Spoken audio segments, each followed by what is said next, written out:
Hello, welcome back to my channel. If you're new here, welcome for the first time. My name is Angela and I find my paradise in reading. I am going to give you a quick February update. What I'm reading now, what I finished reading, just a couple of my thoughts. First thing I'm going to mention though, February wasn't as heavy a reading month as my other reading months, and I think my reading will decrease a little bit over these next couple months, maybe throughout the rest of the year. We'll see how it goes. I like to average about 10 to 15 books a month. But yeah, I think it's probably gonna go down to maybe 8 or 9 books a month. And the reason for that is I am putting a little bit more focus on my foreign language studies or my other language studies. If you don't know, I am a polyglot, which means that I speak a couple languages. Right now I speak English, French, Spanish, some American Sign Language, and I am currently learning Korean.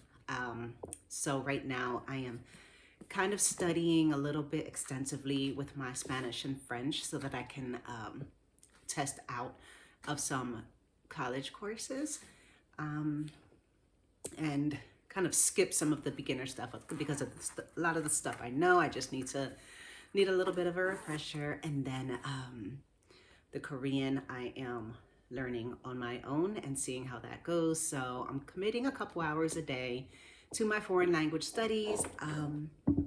So that's why I haven't completed as many books this month as I wish to, but that's okay because I'm still on target to reach my goal of 100 books read in 2023 for my Goodreads. That being said, okay,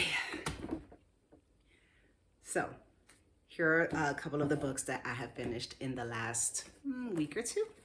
Okay, one of them was Hunter x Hunter Volume 2.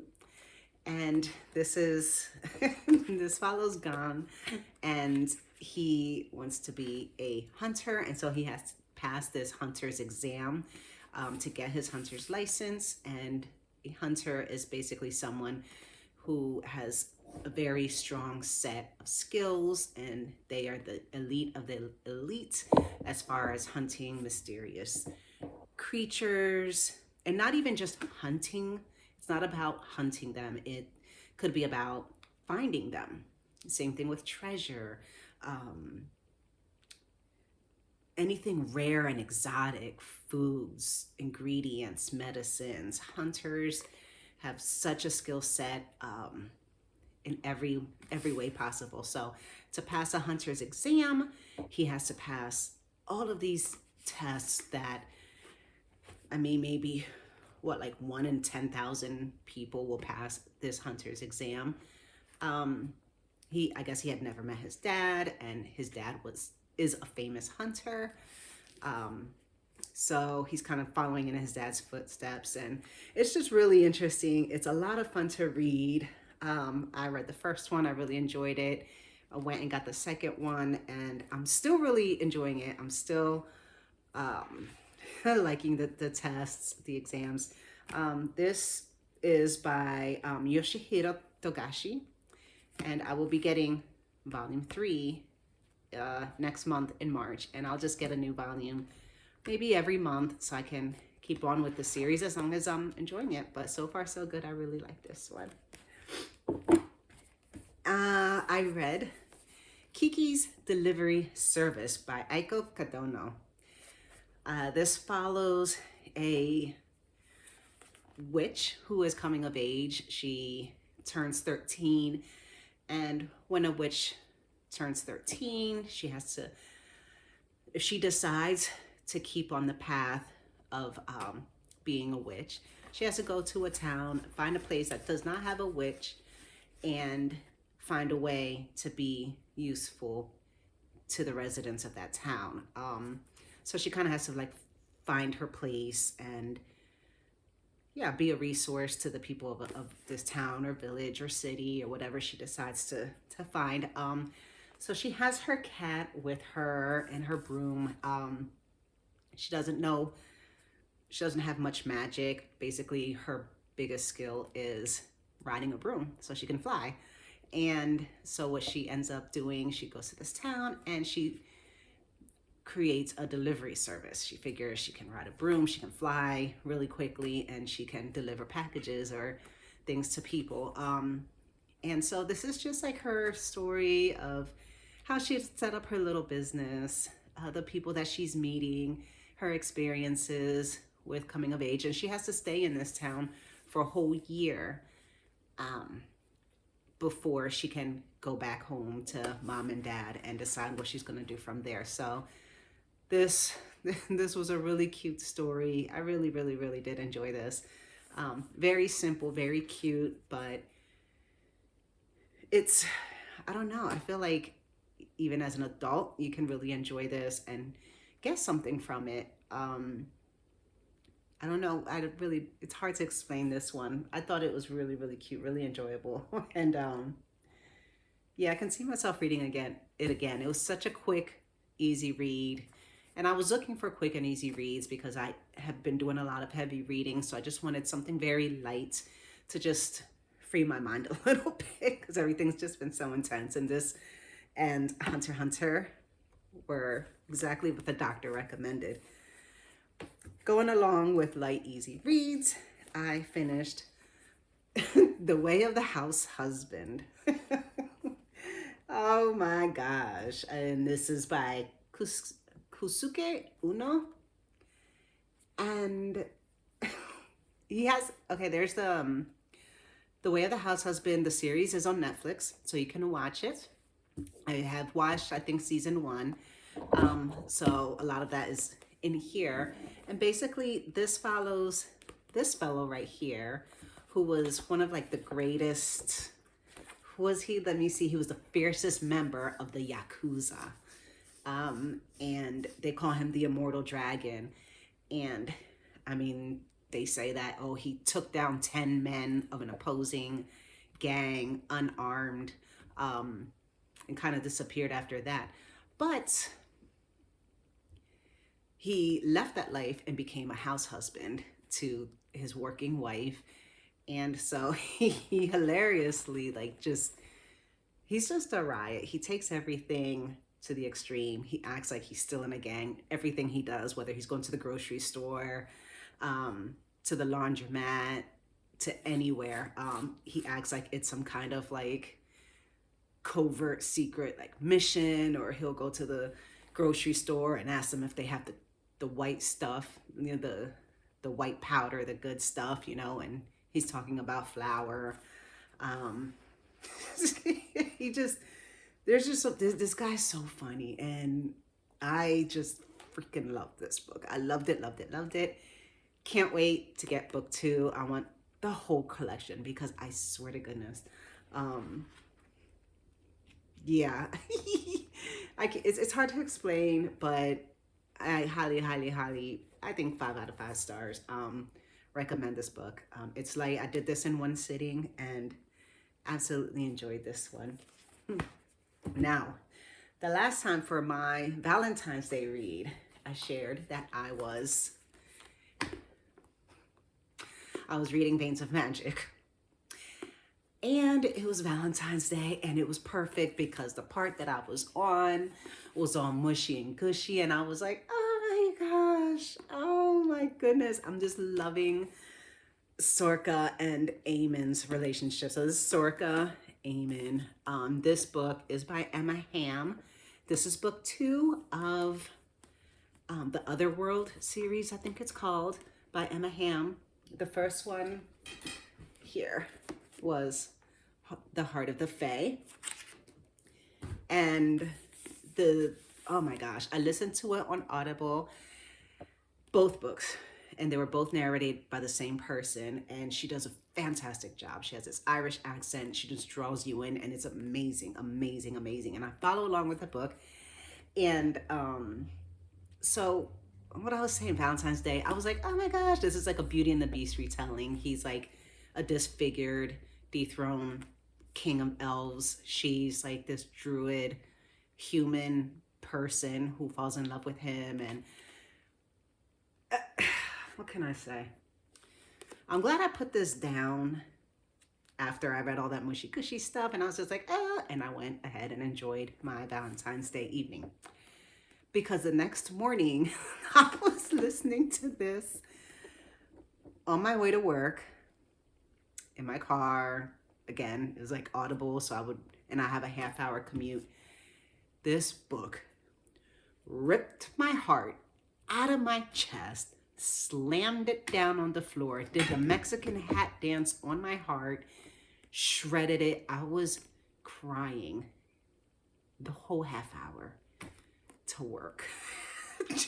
I was so shocked and so devastated. And I was like, what just happened? Like, I could not comprehend. I had such a difficult time with the turn of things. And I was just I was a mess.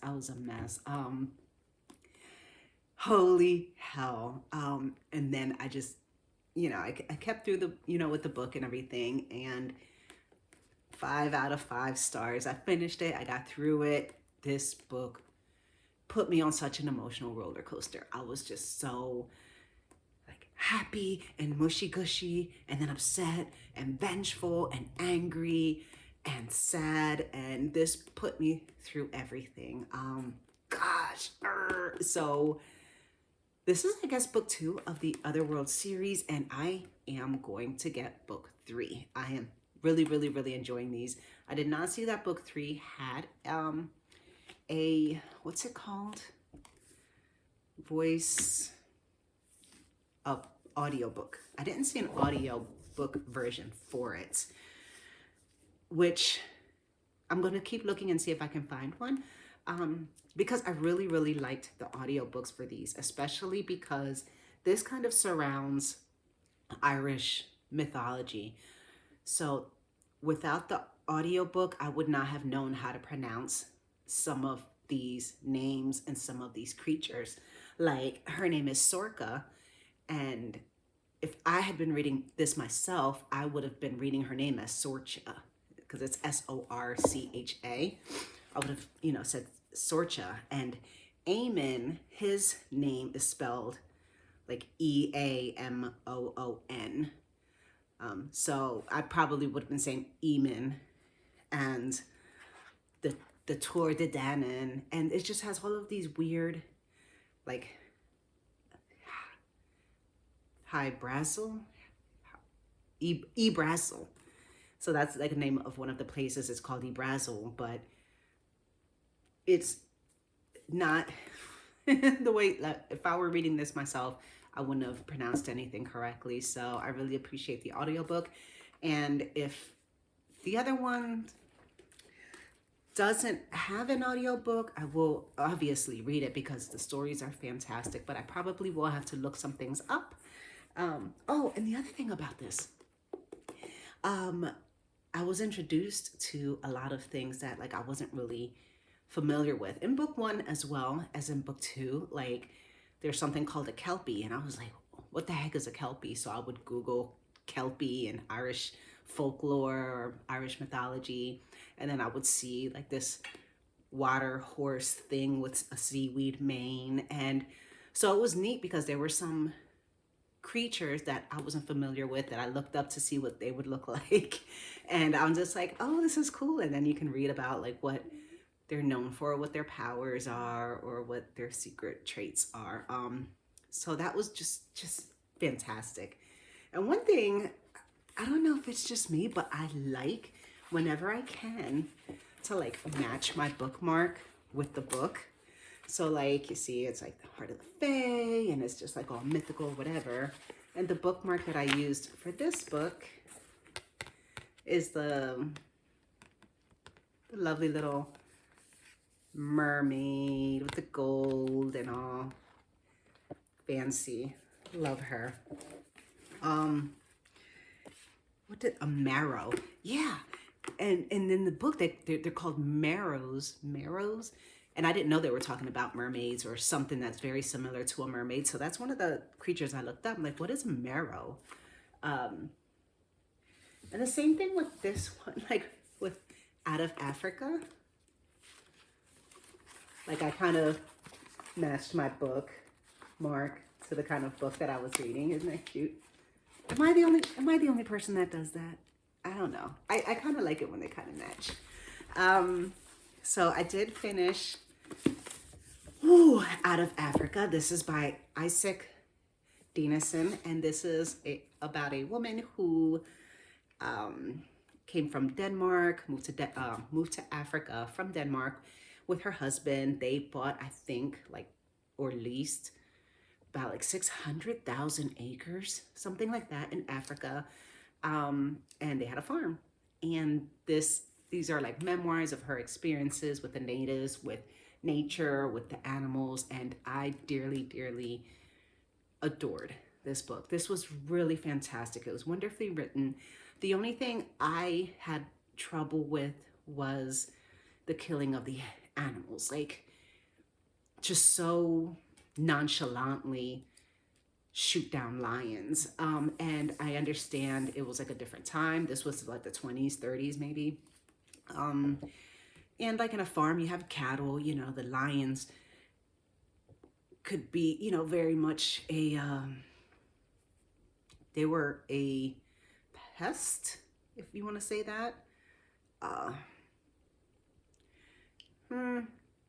Pest is like a sad word to call a lion, but anyway, they kind of dealt with them like they were pests because they would, be on the farm tearing through, their cattle, their livestock, their dogs or whatever. So they were, dangerous and whatnot. So they would just shoot the lions down. So and they would skin them and have their furs, and they did that with like a number of animals, and it just like, I didn't care for that part much.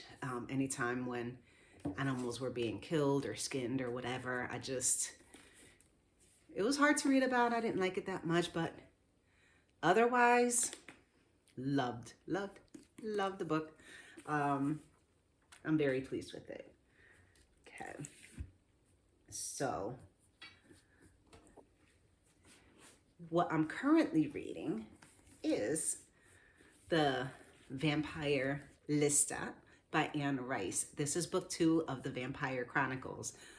Book 1, that was Interview with a Vampire. So good. I really, really liked it. And so I went ahead and got book 2. These books are so soft. And the flop factor, like, I don't know if you can tell just how soft and flippy floppy they are. And I feel like however this book is made is pretty deceiving, because I'm like, oh, this is going to be a quick read. I'm just going to fly through this. It's not that big or whatever. And then when you look at it, it's actually 481 pages. But it doesn't seem like it, right? But this is 481 pages. So it's going to take me a little bit longer than I expect. So far, loving it. And let me see what I have noted here. One of the things he says, I just like to sometimes share something that I kind of highlight. All right. He's saying here, this is the vampire Lestat before he became a vampire. He said, when I was corrected, which wasn't often, I knew an intense happiness because someone for the first time in my life was trying to make me into a good person, one who could learn things. So that's that. Definitely enjoying this so far. I think I'm about 100 pages in. Yep, 106 pages. That's where I'm at. So what's that, a quarter of the way? And then the other book I am reading is All Things Bright and Beautiful by James Herriot. This is book 2 of his memoirs. The last one was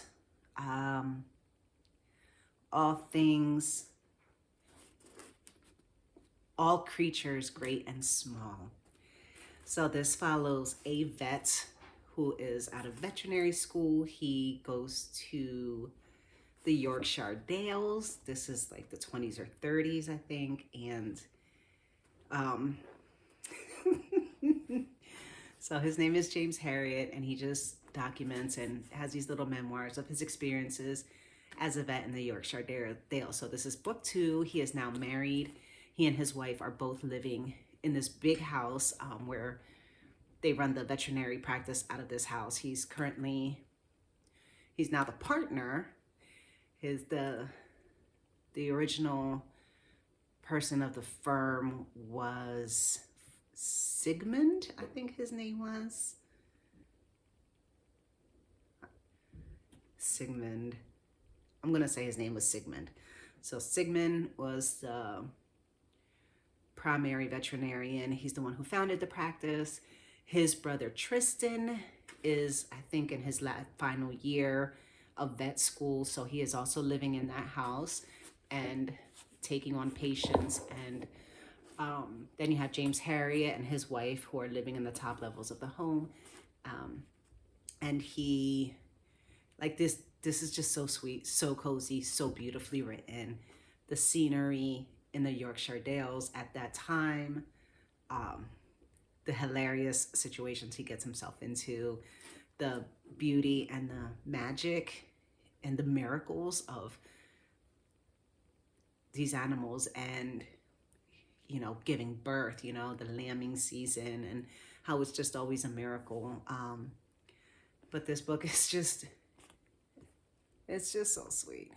The first book, my very first experience with the first book, I guess it was in the month of December I was reading that, and I would come home every evening, have a fire in my fireplace, and just sit back on a cold winter evening and read the book. And so now I just associate his books and his writing with just the coziness of sitting by a fire in winter.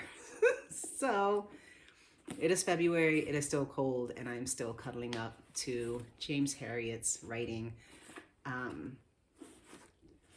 by my fireplace in my home. So I love it, love it. And oh, look, my bookmark.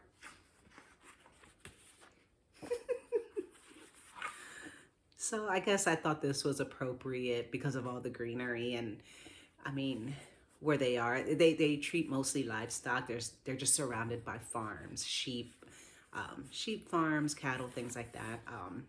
And so there's a lot of greenery, a lot of pastures, and so my little green leafy looking bookmark is what I thought was appropriate for this book. Let me stick it out the top here.